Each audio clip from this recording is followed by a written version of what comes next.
Hello बच्चों, welcome आप सभी लोगों का हमारे यूट्यूब चैनल पे। और अगर आप इस चैनल पर नए हैं तो प्लीज़ चैनल को सब्सक्राइब कर लीजिए, वीडियो को लाइक कर लीजिए और बेल आइकन को प्रेस कर लीजिए। अगर आप इस वीडियो पर आए हैं और आप सोच रहे हैं कि मैं आपको 5 मिनट में इस केस स्टडी को कंप्लीट करा दूंगा तो भाई वीडियो को मत देखना, ठीक है। मैं पहले ही मना कर देता हूँ। अगर आपको समझना है ये क्वेश्चन तो मैटर नहीं करता, आपका टाइम मैटर नहीं करता कि आपको 15 मिनट लगे, 20 मिनट लगे, आपको 30 मिनट्स लगे। मैटर करता है कि कहाँ क्वेश्चन मैंने एक बार समझा और मुझे वो समझ में आ गया, ठीक है।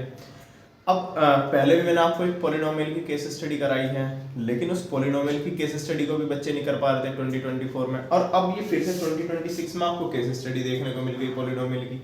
इस केस स्टडी को भी काफी बच्चों ने छोड़ दिया। 90% बच्चों को जिसके भी सेट में ये केस स्टडी है उसने इसको छोड़ दिया। अच्छे अच्छे बच्चों ने जो मतलब पढ़ाई में भी इंटेलिजेंट थे उन्होंने भी इसको छोड़ दिया। अब ऐसा क्यों हो गया है ना। चलो उस चीज को समझते हैं, इस केस स्टडी को समझते हैं। टफेस्ट बच्चे कह रहे हैं कि भैया जो ये केस स्टडी थी ये टफेस्ट थी, मतलब टफ से भी ज्यादा टफ थी। लेकिन भाई कोई बात नहीं, टफ तो थी, कंसेप्ट से तो ऊपर नहीं हो सकती है ना। टफ थी, चलो हम इसको सोल्व करते हैं, है ना। फिर देखते हैं क्या ये हकीकत में उतनी टफ है। क्या कहता है कि an arc of A railway bridge. Arc क्या होता है? आर्क ना ये होता है कि जब हम कोई भी ना ब्रिज बनाते हैं तो उसको सपोर्ट के लिए स्ट्रक्चर प्रोवाइड करते हैं इस तरीके से, ठीक है। और ये हमारा ब्रिज हो गया। तो इसकी सपोर्ट के लिए ये जो हम स्ट्रक्चर प्रोवाइड करते हैं, ये वाली जो चीज है, ये वाली जो चीज है, इसको बच्चों हम आर्क बोलते हैं, ठीक है। आर्क समझ गए। कहता है arc of A railway bridge, मतलब ये रेलवे ब्रिज है और उसका ये आर्क है, ठीक है। Built on Chenab river. Chenab river कहाँ है भाई? चिनाब रिवर अभी जो दुनिया का सबसे ऊंचा ब्रिज है वो हमारे चिनाब रिवर के ऊपर है। तो उसी ब्रिज की बात कर रहा है। कह रहा इन अबव डायग्राम, इस अबव डायग्राम में है, it is a parabolic arc. कह रहा है कि ये जो है ना पैराबोलिक है। पैराबोलिक कैसा होता है? या तो ऐसा होता है या फिर ऐसा होता है, ठीक है। कहता है arc connecting to hills at P and Q. कह रहा कि ये ना दो पहाड़ियों को जोड़ता है, पी एंड क्यू को, ठीक है। इतनी बात हमने समझ ली कि भाई एक स्ट्रक्चरल सपोर्ट है, आर्क है, वो चिनाब रिवर के ऊपर है और वो एक रेलवे ब्रिज का है और वो पी एंड क्यू हिल्स को जोड़े हुए हैं। कहता है if the parabolic curve is represented by the polynomial px is equal to minus k 0.0025 x square minus के 0.025 x प्लस 136। कहता है कि हमने ना इस अपने पैराबोलिक कर्व को हमने इस वाले पॉलिनोमियल से रिप्रेजेंट कर दिया। अब ये तो हम जानते हैं कि भाई किसी भी पैराबोला को, मतलब जो पॉलिनोमियल की शेप होती है ज्योमेट्रिकली, वो पैराबोला होती है और ये हमें दिखाई भी दे रहा है ये पैराबोलिक शेप है। अब पैराबोलिक शेप है तो हम पक्का इसको पॉलिनोमियल से रिप्रेजेंट कर सकते हैं। आगे बोलता है कि ऑब्जर्व द डायग्राम। कहता है इस डायग्राम को ऑब्जर्व कीजिए based on the above information. ऊपर जो भी इंफॉर्मेशन आपको गिवन है, आंसर द फॉलोइंग क्वेश्चन। जो नीचे आपको क्वेश्चन दिए गए हैं आप उनका आंसर दीजिए। अब बच्चों जो केस स्टडी होती है, केस स्टडी कैसा आती है कि आपको ना केस प्रोवाइड कर देते हैं और उसके ऊपर ना आपको क्वेश्चन करने होते हैं। जैसे कि ये जो था, ये क्वेश्चन था 1 मार्क्स के लिए, ये क्वेश्चन भी था 1 मार्क्स के लिए, ये क्वेश्चन 2 मार्क्स के लिए और ये वाला क्वेश्चन भी 2 मार्क्स के लिए। लेकिन क्या आपको ये चारों के चारों क्वेश्चन करने या नहीं? आपको फर्स्ट और सेकंड ये तो मैंडेटरी करना है, और ये जो थर्ड है, देखो थर्ड का ए और थर्ड का बी और बीच में और लगा हुआ है, मतलब इस थर्ड के ए और बी पार्ट में से आपको कोई सा भी एक करना है। और जो केस स्टडी आपकी आती है वो 4 मार्क्स की बच्चों पेपर में आपको देखने के लिए मिलती है, ठीक है।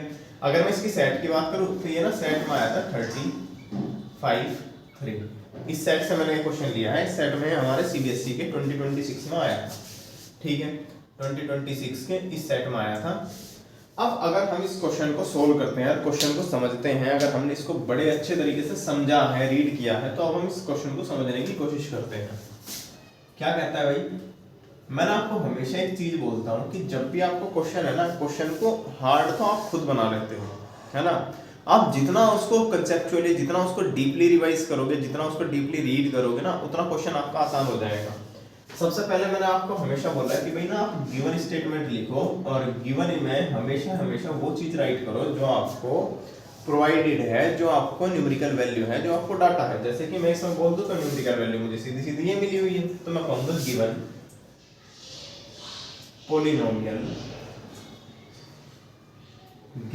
पॉलिनोमियल और वो px है ना। इसको हम नीचे राइट कर लेते हैं, px की वैल्यू को हम नीचे राइट कर लेते हैं, px is equal to minus k 0.0025 x square minus के 0.025 एक्स प्लस के 136 है ना। ये हमारा क्या हो गया, ये हमारा पॉलिनोमियल हो गया। अब वो क्वेश्चन कहता है कि भाई find the coordinates of point A. इस पॉइंट ए के ना कोऑर्डिनेट्स फाइंड करो। अब बच्चों को ना ये सबसे ज्यादा प्रॉब्लमेटिक लगा कि भाई उन्होंने फर्स्ट पार्ट को ही, अब मेरा कहना था कि भाई अगर बच्चों आपसे ये फर्स्ट पार्ट नहीं हो रहा था तो सेकंड को कर देते, थर्ड में से थर्ड के आपके दोनों पार्ट डुएबल थे, कोई से को भी कर देते। लेकिन बच्चों ने फर्स्ट वाले पार्ट को ही समझ के जिसका एक ही नंबर था उसके ऊपर ये पूरी की पूरी केस स्टडी छोड़ दी। भाई आपने सेकंड थर्ड और थर्ड का बी पार्ट तो आप कर सकते थे आराम से, लेकिन कोई बात नहीं, हम फर्स्ट का ये पार्ट भी करेंगे, फर्स्ट पार्ट भी करेंगे। कहता है कोऑर्डिनेट ऑफ पॉइंट ए बता दो भाई। अब आप ना बच्चों मुझे एक बात बताओ कि हम पॉलिनोमियल देखते हैं, और पॉलिनोमियल जब हम देखते हैं तो भैया आप कहते हो कि पॉलिनोमियल ना जितनी बार एक्स एक्सिस को टच करता है उतने उसके जीरोस होते हैं। जहां पे वो एक्स एक्सिस को टच करता है, जहां पे वो एक्स एक्सिस को टच करता है, एक्स के कोऑर्डिनेट्स ही हमारे पॉलिनोमियल के जीरोस होते हैं। जीरोस क्या होते हैं भाई? जीरोस वो होता है जो पॉलिनोमियल हम वेरिएबल के प्लेस पर राइट करते हैं और वो पॉलिनोमियल को हमारा जीरो बना देता है ना। ठीक है भाई, लेकिन आप ना ये कहोगे कि भैया देखो जो हमारा पॉइंट ए है उसमें, ये जो हमारा पॉइंट ए है ये तो हमारा ऊपर की साइड है, ये तो हमारा वाई एक्सिस पे। अब पॉलिनोमियल मैंने तो थोड़ा इस साइड बना दिया, लेकिन आपको वहां पे दिखेगा तो आपको पॉलिनोमियल यहाँ पे दिखेगा इस तरीके से। क्या है ये? तो ये वाली वैल्यू है, वाई एक्सिस पे है ये वैल्यू। तो अब हम इसके कोऑर्डिनेट्स कैसे बता दें भाई बच्चे? लेकिन मैं आपसे पूछता हूँ भाई वाई एक्सिस पे एक्स की तो वैल्यू आपको पता है ना भाई, आप कुछ भी बोल दो, आपको वाई की वैल्यू नहीं पता, मैं मानता हूँ, ठीक है नहीं पता आपको, लेकिन आपको एक्स की तो वैल्यू पता है ना। आप देख लो ये वाई एक्सिस पे है भाई, वाई एक्सिस पे कोई पॉइंट है और वो एक्स पे कहां से होकर जा रहा है? जीरो से होकर, मतलब एक्स की तो वैल्यू जीरो है। समझ गए?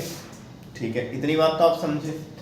अब अगर आपने आज तक ये चीज नहीं समझी और आपने कहीं पे भी पढ़ा हो तो मैं ना आपको एक थोड़ा सा डीप कंसेप्ट बताता हूँ कि पॉलिनोमियल हमारा किस तरीके से वर्क करता है। अगर मान लीजिए ये ना आपको कोई पॉलिनोमियल है कि भाई आपने 2x² + 5x का ग्राफ बना दो, आप इसको ग्राफ पे रिप्रेजेंट कर दो कि इसकी पैराबोला शेप कैसा बनेगी। ठीक है भाई, मैं बोल देता हूँ बन जाएगी। मैं कहता हूँ कि ये हमारा ग्राफ है, ये 1, ये 2, ये 3, ये 4, ये 5 और ये 6, ये -1, -2, -3, -4, -5, -6, -7। अच्छा, कई बार ना आपका मन करेगा कि मैं वीडियो को ना स्किप कर दूं, वीडियो को जल्दी जल्दी मैं 2x की स्पीड पर देख दूं, लेकिन ऐसा मत करिएगा। मैं आपको बताता हूँ कि जो हमारी एवरेज स्पीड है ना वही सबसे तेज स्पीड होती है। अगर आप जितनी जल्दी जल्दी किसी चीज़ को करने की कोशिश करेंगे आपको उतना ही टाइम उस चीज़ में लगेगा। आप दूसरी वीडियो देखेंगे वो भी समझ में नहीं आएगी, फिर आप तीसरी वीडियो देखेंगे, 10 दिन बाद फिर से भूल जाओगे, आप फिर से कोई और वीडियो देखोगे, और ऐसा करते करते आप जिसमें मतलब 30 मिनट में जो चीज़ समझी जा सकती थी आप उसमें 30 घंटे लगा दोगे, तब फिर भी वो समझ में नहीं आएगी। तो थोड़ा सा रुक जाइए है ना और समझते हैं। देखो क्या कहता है।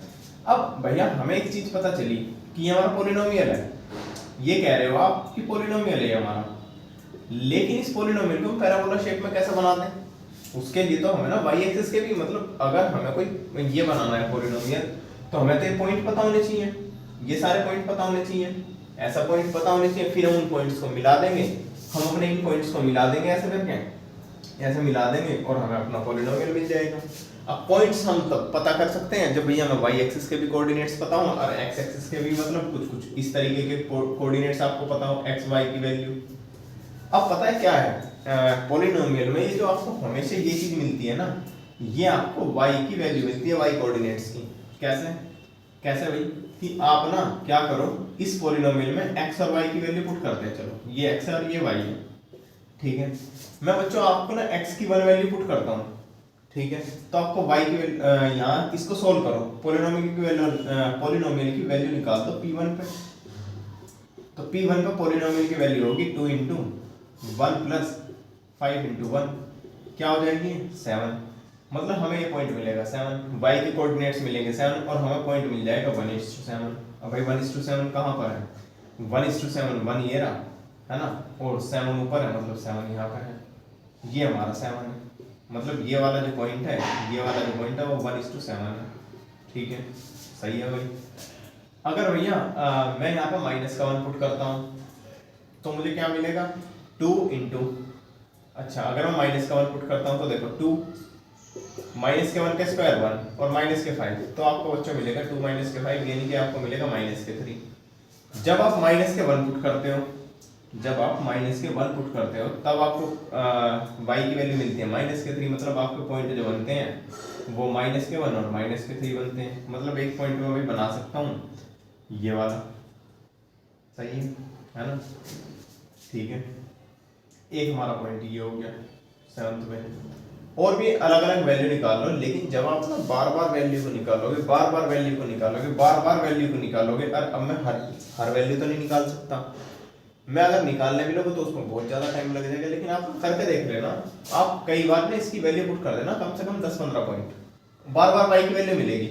जब आपको बहुत सारे पॉइंट मिल जाएंगे, कोऑर्डिनेट्स मिल जाएंगे, आप ना उन पॉइंट को इस तरीके से सिचुएट कर देना जैसे मैंने किया है, तो आपको ना कुछ कुछ पैराबोला की टाइप की शेप मिल जाएगी उन पॉइंट्स को मिलाने पर, तो आप समझ गए कि हमें कैसे मिलती है। लेकिन जब हमारी x² की वैल्यू माइनस की होती है ना, तब हमारा पैराबोला की शेप इस तरीके से बनती है। ठीक है, ये चीज आपको समझनी थी। ठीक है, अब हम आते हैं अपने फिर से क्वेश्चन के ऊपर। अब अगर भैया मैं अपने क्वेश्चन को देखता हूं तो मुझे ना क्वेश्चन में एक चीज दिखाई दे रही है। क्या दिखाई दे रही है भाई, कि ये जो पॉइंट ए है, फर्स्ट वाले पार्ट को करते हैं यहां से, कि point A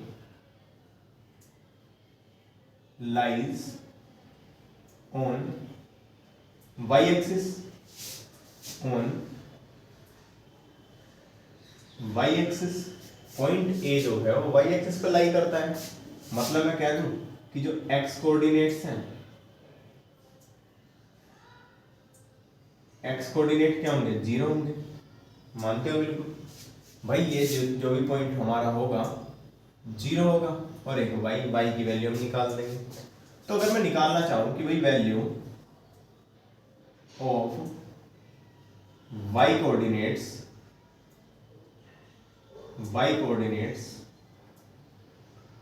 of point A, मतलब पॉइंट ए के y कोऑर्डिनेट्स की वैल्यू क्या होगी, पॉइंट ए के y कोऑर्डिनेट्स की वैल्यू क्या होगी भाई, पॉइंट ए के y कोऑर्डिनेट्स की वैल्यू होगी बच्चों value of polynomial, value of polynomial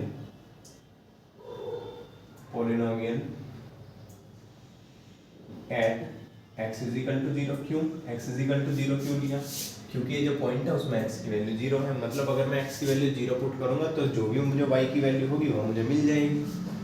तो हम निकाल देते हैं वैल्यू ऑफ पॉलिनोमियल एट, मतलब मैं कह सकता हूँ कि जो y कोऑर्डिनेट्स होगा भैया वो हमारा p0 होगा।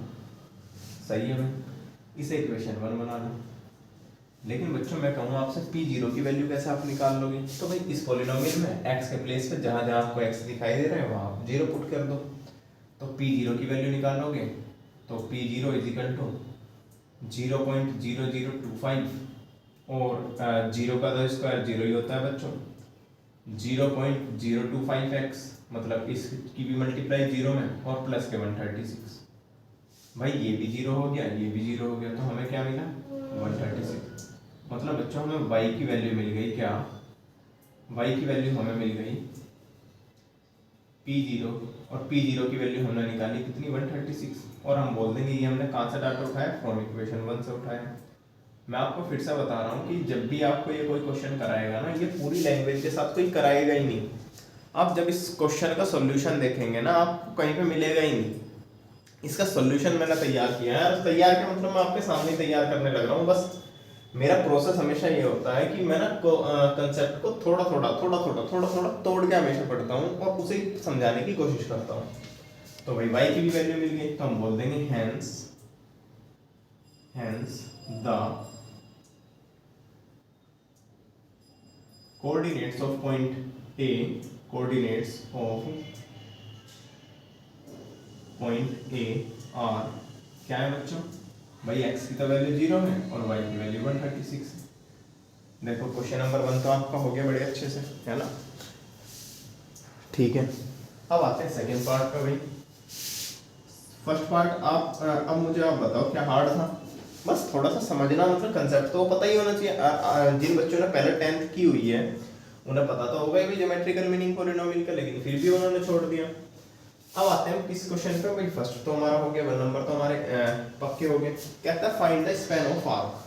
अच्छा, कहता है आर्क का स्पैन बता दो। स्पैन का मतलब होता है बच्चों फैलाव, कि कोई चीज कहाँ से शुरू हुई है, कहाँ पे खत्म हुई है, कहाँ से स्टार्ट हुई है, कहाँ से फिनिश हुई है। जैसा मैं बोल दूं भैया वो क्यों से स्टार्ट हुई है, पी पे फिनिश हुई है।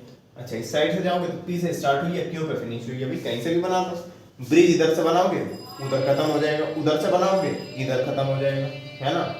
मतलब अगर मैं बोल सकता हूँ कि जो स्पैन ऑफ आर्क में बोल सकता हूँ, ये स्पैन ऑफ, ये क्वेश्चन हमारा है ना, span of arc, span of arc. तो मैं बोल सकता हूँ कि डिस्टेंस बिटवीन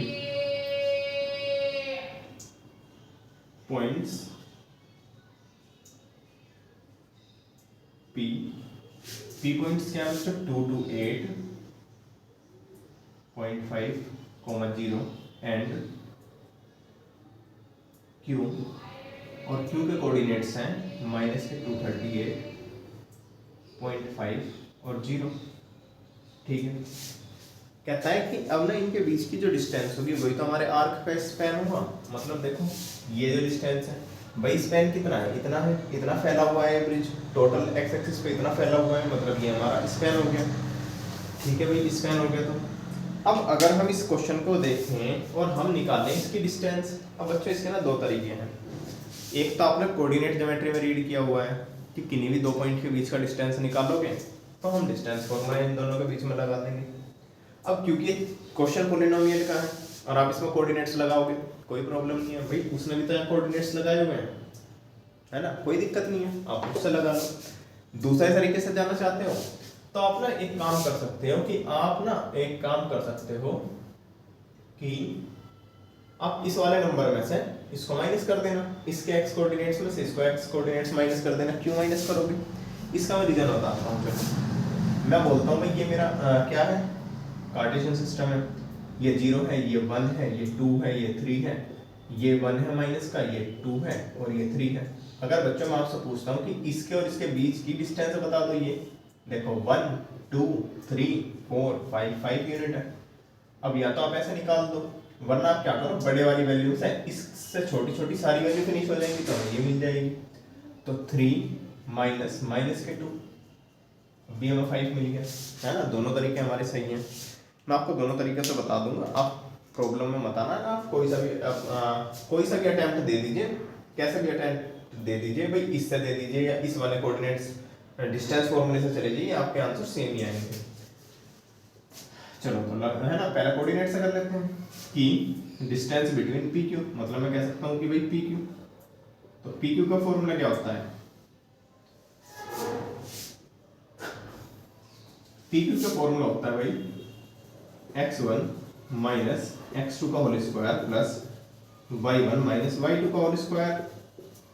भाई x1 ये रहा, y1 0, x2 ये रहा, y2 0, पुट कर दो। x1 की वैल्यू क्या है 2 2 8.5 माइनस माइनस 2 3 8.5 और इसका स्क्वायर, है ना, प्लस है, प्लस लगा दो। y का भी स्क्वायर मतलब 0 माइनस 0 का, भाई ये तो 0 ही है ना। ठीक है, मतलब मैं कह सकता हूँ कि भैया ये ना अब हो गया 228.5 और माइनस माइनस प्लस 238.5, है ना, और वो तो 0 हो ही है और इसका स्क्वायर है। अब बच्चों में इसको सोल्व करूँ, अगर मैं सोल्व करूँ तो क्या कर सकते हैं भाई, 238 और 228 कितना हो गया बच्चों, देखो 220 और 230 हो गया 450, 8 एंड 8 हो गया 16.5.51, यानी कि ये आ गया बच्चों 467 और इसका स्क्वायर।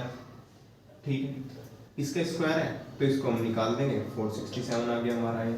ठीक है, या तो आप इतना कर लो, या ना अगर मैं आपको बताता हूँ कि आप इस चीज़ को मत करो, अगर नहीं करना चाहते, आपको ये चीज़ समझ में नहीं आई तो आप क्या निकाल सकते हो, पी क्यू ना आप ऐसे भी निकाल सकते हो, क्या कि सीधा 228.5 में से आप माइनस कर दो 238.5। क्यों? क्योंकि आपने ना बड़ी डिस्टेंस में से, जो पूरी बड़ी डिस्टेंस थी उसमें से ना आपने इतनी डिस्टेंस माइनस कर दी, आपको ये मिल गई। तो ये कितना हो गया, ये अब भी यही आएगा प्लस 238.5। नंबर आपके कहीं पे भी नहीं कटेंगे, ये आ गया 467 अभी भी, है ना। और यहाँ पे यूनिट लगा लो भाई, यूनिट जो भी इसकी यूनिट रही होगी। बच्चों बताओ यहाँ तक क्वेश्चन बढ़िया तरीके से समझ में आया, है ना। सेकंड क्वेश्चन भी हमारा हो गया, बड़ी अच्छे तरीके से हो गया, कोई प्रॉब्लम तो नहीं आई। अब चलो थर्ड क्वेश्चन को करते हैं। थर्ड क्वेश्चन को देखते हैं तो हमें ना इसमें दिखाई देता है कि right the zeros of the polynomial using diagram. ठीक है, अब भाई एक तुम जीरोस निकाल सकते हैं अपने फैक्टराइजेशन मेथड से, निकाल सकते हैं। एक कहता है, क्वेश्चन कहता है कि भाई तुम ना जीरोस बता दो, लेकिन जीरोस बताओ डायग्राम को यूज करके, है ना। क्या कह रहा है कि आप ना जीरोस बताओ डायग्राम को यूज करके। अब अगर डायग्राम को यूज करके हमको बताने हैं, अगर हमको डायग्राम को यूज करके बताने हैं तो हम कह सकते हैं, चलो थर्ड पार्ट पे आ जाते हैं। थर्ड पार्ट हमारे थर्ड का ए पार्ट, ठीक है, कहता है right the zeros of the polynomial, right the zeros of the polynomial. तो हम अगर इस डायग्राम में देखते हैं तो देखो हम क्या कह सकते हैं कि from the diagram we get polynomial px intersect the x-axis at point P and point Q and whose x coordinates are ये नहीं है ना, कोई दिक्कत नहीं, मैं राइट कर देता हूं क्या कि from the diagram we get, मतलब इस डायग्राम से हमें पता चलता है कि we get polynomial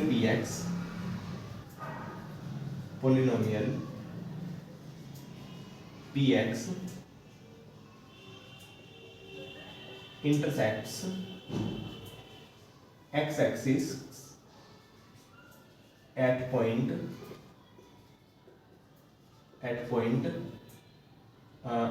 P and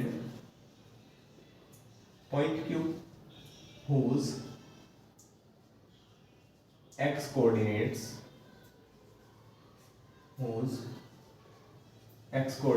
are, भाई बच्चों बताओ p के x coordinates क्या है, 228.5 एंड q के coordinates क्या है, माइनस के 238.5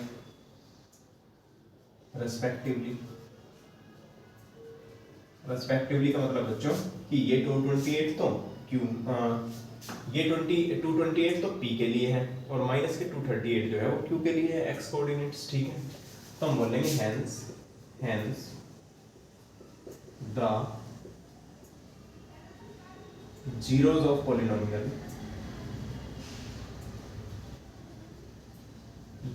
polynomial px are 228.5 and minus के 238.5। अब बच्चों अगर आपको ये समझ में आता है तो बड़ी अच्छी बात है, नहीं आता तो ना मैं आपको फिर से एक बात बताता हूँ, बस ध्यान से सुनना है आपको। जहाँ जहाँ पॉलिनोमियल एक्स एक्सिस को कट करेगा, इंटरसेक्ट करेगा, मतलब उससे होके जाएगा, देखो मिल गया ना, इससे एक्स एक्सिस से मिलेगा, उसी पॉइंट के कोऑर्डिनेट्स जहाँ पे भी वो टकराएगा एक्स एक्सिस से, उसी पॉइंट के कोऑर्डिनेट्स एक्स कोऑर्डिनेट्स उस पॉलिनोमियल के जीरोस होंगे। ठीक है, अच्छा जीरोस क्यों है भाई, अब ना मैं बड़ी डीप बात बताऊंगा आपको ना, बहुत ध्यान से समझनी है भैया। देखो जब भी हम इसमें जीरो रखते हैं तो ये जीरो हो जाता है, और अभी अभी हमने देखा कि ये ना वैल्यू बताता है वाई की, मतलब देख लो वाई एक्सिस जीरो हो जाएगी हमारी। ठीक है भाई, है ना, इतना डीप कोई बताएगा ही नहीं भाई, कोई बुक देख लेना, किसी की वीडियो देख लेना। चलो अब आते हैं फिर से, अब आ गया हमारे एक्स कोऑर्डिनेट्स आ गए, है ना, मतलब हमें जीरोस पता लग गए हमारे। लेकिन वो ना क्वेश्चन कहता है, क्वेश्चन अगर हम ध्यान से देखते हैं, कहता है verify the relationship between sum of zeros and polynomial. कह रहा है ये तुमने जीरोस निकाल दिए, बड़ी अच्छी बात की, लेकिन अब ना वेरिफिकेशन भी कर दो। ठीक है, मैं एक बार वेरिफिकेशन करने से पहले ना एक बार कह तो रहा है ना कि भाई सम ऑफ जीरोस का पॉलिनोमियल के सम ऑफ जीरोस का निकाल दो, मतलब मैं एक बार ना इनका सम निकाल देता हूँ। यानी कि अगर मैं निकालता हूँ कि sum of zeros, sum of zeros क्या होगा बच्चों, 2 ऐसा कर लेते हैं, ऐड ही तो करना है ना, 228.5 प्लस माइनस के 238.5, जैसा हमें गिवन है वैसा हमने राइट कर लिया। प्लस माइनस को ओपन किया तो 228.5 प्लस माइनस माइनस 238.5, और ये क्या आ गया भाई, माइनस का 10 आ गया। बिल्कुल सही है ना। अब वेरिफिकेशन कर देते हैं। चलो वेरिफिकेशन ना मैं आपको ब्लू मार्कर से कर देता हूँ। वेरिफिकेशन, जब आप वेरिफिकेशन करते हैं तब आप एक चीज देखते हैं क्या, कि भाई पॉलिनोमियल तो हमारा ये है कि given polynomial px is equal to minus के 0.0025x माइनस के 0.25 एक्स स्क्वायर प्लस के 136। सही है बच्चों, है ना, कोई प्रॉब्लम नहीं है। अब कहता है कि आप ना ये हमने सम ऑफ जीरोस निकाल दिया। अब कई बच्चे ना इसमें प्रोडक्ट ऑफ जीरोस भी निकालेंगे और वो इसकी मल्टीप्लाई करेंगे। अरे भैया एक चीज देखो, क्या उसने बोला है कहीं पे प्रोडक्ट ऑफ जीरोस का भी रिलेशनशिप फाइंड करो? नहीं बोला तो छोड़ो, केवल उसने सम का ही तो बोला, इसीलिए तो उसने बोला था कि उसको इतनी बड़ी मल्टीप्लाई ना करवानी पड़े बच्चों को। तो ठीक है, सम निकालना है बस हमें और हमारा क्वेश्चन बिल्कुल सॉल्व हो जाएगा। कहता है 0.025x और ये हमारा पॉलिनोमियल है। अब बच्चों अगर मैं इसके सम ऑफ जीरोस निकालता हूँ, सम ऑफ जीरोस क्या होते हैं, वो होता है बच्चों माइनस का, स्पेलिंग देख लेना भाई, ठीक है, कोफिशिएंट ऑफ x और अपॉन में कोफिशिएंट की स्पेलिंग हो सकती है हल्की सी वैसे गलत हो, वैसे तो मुझे लग नहीं रही बिल्कुल भी, है ना, कोफिशिएंट ऑफ x स्क्वायर। अगर भाई यहाँ से देखते हैं तो माइनस का 0.25, ठीक है। अब कहोगे भैया कैसे, देखो ये माइनस तो था ही और ये माइनस, ये वो वाला माइनस है जो हमारे फॉर्मूले का है। ये कौन सा माइनस है, ये वाला है x। क्या कर दिया भाई हमने, हाँ सही, देखो हमने ना एक मिस्टेक कर दी क्योंकि हमारा पॉलिनोमियल थोड़ा सा उल्टा लिखा हुआ है। हमें तो x का कोफिशिएंट राइट करना है ना। हमने क्या कर दिया भाई, ये मुझे कुछ चीजें समझ में नहीं आ रही इसमें क्या कह रहा है। अरे भाई देखो ये ना x स्क्वायर यहाँ पे है, अभी तो क्या, ठीक है। अब देखो x का कोफिशिएंट क्या है, 0 पॉइंट, इसी क्वेश्चन में केवल इसी पार्ट में मिस्टेक हो रही है, वरना सब सही है। अब भी सही हो गया, है ना, अब मिस्टेक नहीं होगी 1% में। कह रहा है कि माइनस का x का कोफिशिएंट क्या है भाई, माइनस का 0.025, तो ये माइनस तो ये वाला, और ये माइनस ये जो x का कोफिशिएंट है मतलब x के साथ इसकी मल्टीप्लाई हो रही है, ठीक है। अपॉन में x स्क्वायर का कोफिशिएंट मतलब ये पूरी की पूरी नेगेटिव टर्म, ठीक है। इस नेगेटिव से इस माइनस के सिंबल को भी कट कर सकते हो और हमें मिलेगा क्या भाई, माइनस के 0.025 और अपॉन में मिलेगा 0.0025। पॉइंट हटाओगे, है ना, पॉइंट हटाओगे, हटा लो तो भाई, तो इसमें नीचे आ जाएगी कितनी भाई, 3 zeros, 1 के आगे 1000, यहाँ से पॉइंट हटाओगे तो ऊपर आ जाएंगे 10,000, ठीक है। अब ये क्या रह गया, ये रह गया 25, माइनस का 25 और ये 25, ये सही है पर हाँ ठीक है, ये पॉइंट था, ठीक है। देखो माइनस का 25 अपॉन में 25 मल्टीप्लाई में 1 2 3 मतलब मल्टीप्लाई में 10, इससे ये खत्म और ये आ गया माइनस का 10। देख लो भाई, ये भी माइनस का 10, ये भी माइनस का 10, यानी कि बोल देंगे वेरीफाइड, ठीक है। बढ़िया तरीके से दोस्तों क्वेश्चन समझ में आया होगा, है ना। अब ना एक काम करते हैं, क्योंकि मुझे इस क्वेश्चन का सॉल्यूशन अब इसका थर्ड का बी पार्ट और करना है, थर्ड का बी पार्ट और करेंगे फिर हम इसमें आगे बढ़ेंगे। थर्ड का बी पार्ट क्या करते हैं ना, मैं इसको रफ कर देता हूँ भाई, इसको इस इमेज को रफ कर देते हैं, जबकि कोई प्रॉब्लम नहीं, इतने का रफ कर देते हैं, ठीक है।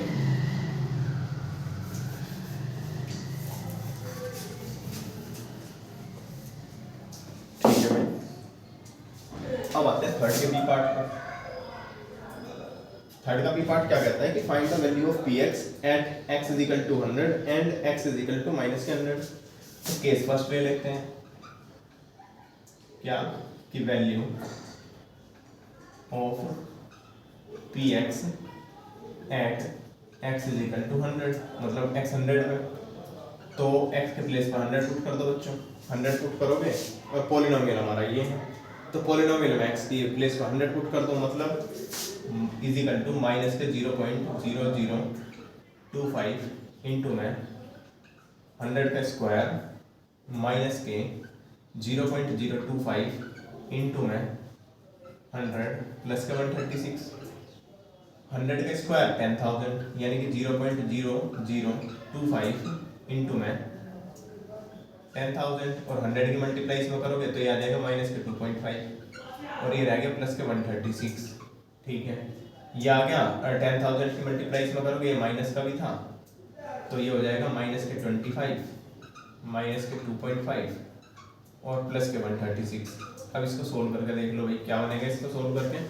इसको सोल्व करके आपको बनेगा क्या बनेगा भाई, इसको सोल्व देखो 2.5 और 25 टू 27.5 को 136 से माइनस कर दो। जब आप 136 से 27 को माइनस करोगे तो आपको मिलेगा कितना भाई बच्चों, आपको मिलेगा 108.5, है ना। मैं सही हूँ ना भाई, बिल्कुल मिस्टेक तो नहीं कर रहा मैं? नहीं, बिल्कुल सही है। ठीक है, तो ये हमारी वैल्यू होगी P100 की। केस सेकंड निकाल देते हैं। केस सेकंड क्या है कि value of Px at x is equal to minus के 100, तो जहाँ पर भी x है वहाँ पर माइनस का 100 पुट कर दो, तो माइनस के 0.0025 मल्टीप्लाई में माइनस के 100 का होल स्क्वायर माइनस के 0.025 मल्टीप्लाई में माइनस के 100 और प्लस के 136। जब भाई हमने इसको सोल्व किया तो ये आ गया माइनस के 0.0025 और मल्टीप्लाई में हमारा फिर से 10,000 आ गया, माइनस माइनस प्लस 0.025 के 100 में मल्टीप्लाई करी, ये आ गया 2.5 और ये आ गया 136। ठीक है, और ये आ गया माइनस का 25 प्लस के 2.5 प्लस के 136। अब बच्चों अगर मैं आपको बताऊं मतलब सही है भाई, है ना। अब हमारा कितना आ जाएगा, ये तो आएगा 25, मतलब अब आ जाएगा बच्चों 113.5 शायद। क्यों उसका मत देखना, है ना, मेरी कैलकुलेशन थोड़ी सी बड़ी है, दिमाग में मैंने इस चीज़ को कर दिया, लेकिन आपने इसको सोल्व करके देख लेना, यही आपका आंसर बनेगा। तो एक बार वीडियो इसको देख लीजिए, है ना। कोई मुझे बताओ भाई सही है, सही सब कुछ समझ में आ गया।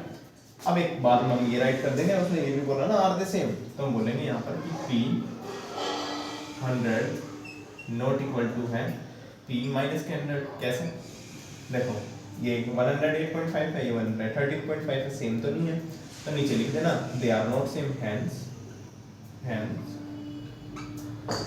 दे आर नॉट सेम, है ना। और यहीं पर आपका ये जो क्वेश्चन है इतना फिनिश हो जाता है भाई। मुझे बताओ इसको समझ में नहीं आया होगा, 30 मिनट आपके वेस्ट तो नहीं हुए होंगे। तो जल्दी से इस चैनल को लाइक कर दीजिए, वीडियो को लाइक कर दीजिए और बेल आइकन को प्रेस कर दीजिए और चैनल को सब्सक्राइब कर दीजिए।